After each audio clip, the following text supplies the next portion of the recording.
All right, I'm here interviewing these young ladies, dealing with the video. Every kid needs a champion. This is Hamilton Sims in this course for leadership, trying to understand and get some views from peers on this video dealing with every kid needs a champion. Right here, I just want the first question I want to ask is: has everybody seen the video? Yes. Yes. All right, and if you've seen the video, y'all just tell me what some things resonated with y'all in the video. Anybody can start. It doesn't matter.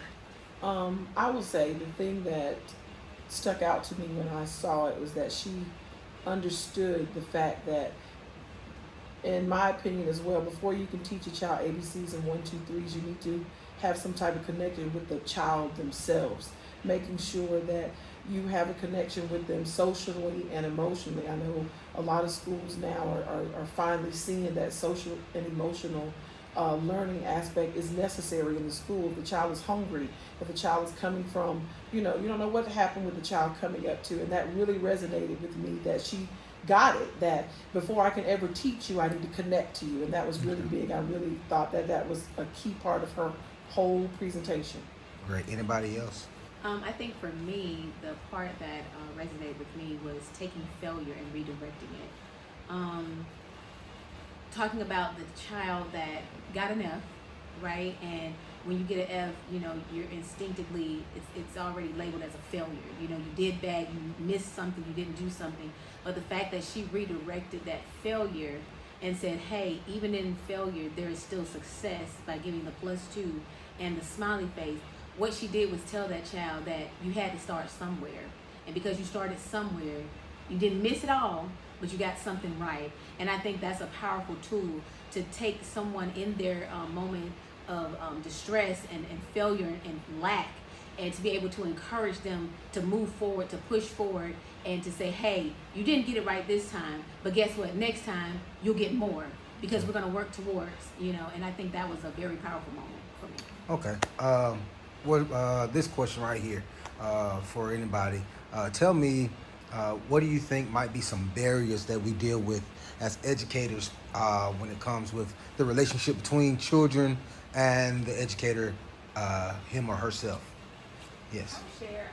So I would say, which is what Ms. Rita mentioned, is that basically the adults are looking to be understood as opposed to understanding where the students are coming from. And as the panelists mentioned earlier, just creating that relationship, that social connection makes all the difference. So I feel like that's a huge barrier, just wanting to be the person that's understood. And I want you to understand me so that I can impart this information into you. But if I don't have a connection with you, if I don't feel like you understand where I'm coming from and what just happened prior to my arrival, then I'm not going to be receptive of any of the education that you want me to receive. So that's a huge barrier that I see. Nice. As an educator, I feel like there are many barriers. Teachers they come into our field and they are hungry to make a difference. Every educator wants to make a difference in a child's life. Some educators more than others need to understand that every child does not come from that same background. Their home life is different, and we have to really treat students and meet them where they are. But on teachers, I do understand that educators is a lot put on this. And so teachers at this moment, a barrier is everything is data driven.